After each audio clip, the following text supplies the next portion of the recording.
आप देख रहे हैं जमजम न्यूज इंडिया चैनल।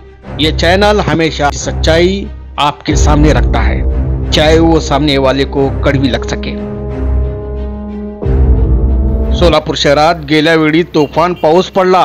या पावसामुळे सोलापूर शहरात प्रत्येक रस्ते समुद्रासारखे दिसत होते।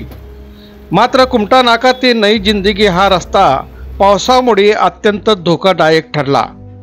या ठिकाणी पिरजादे पेट्रोल पंपच्या समोर चोहो बाजूने रस्त्यावर पावसाचे पाणी जमा झाल्याने या भागात तलावाचे स्वरूप निर्माण झाले होते।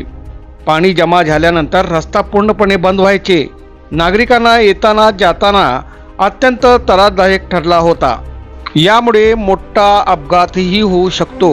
या ठिकाणी पावसाचे पाणी जमण्याची स्थिती गेल्या अनेक वर्षापासून चालू आहे। सोलापूर महानगरपालिकेचे अधिकारी किंवा पुढारी याकडे अजिबात लक्ष देत नव्हते। ही बाब जमजम न्यूज इंडिया चॅनलच्या निदर्शनात आली। जमजम न्यूज इंडिया टीमने तातडीने घटनास्थळ दाखल झाले। रस्त्यावर थांबलेले पावसाचे पाण्याचे वृत्त संकलन करून जमजम न्यूज चॅनलद्वारे सोशल मीडियावर प्रसारण करण्यात आले। बातमी प्रसारण झाल्यानंतर या भागातील नगरसेवक बाबा मिस्त्री यांनी तातडीने दखल घेऊन महानगरपालिकेकडून नवीन ड्रेनेज लाईन बसवण्यासाठी पावसाचे पाणी त्या ड्रेनेज लाईन मार्फत हटवण्यात आले। व्हिडिओ पूर्ण पहा।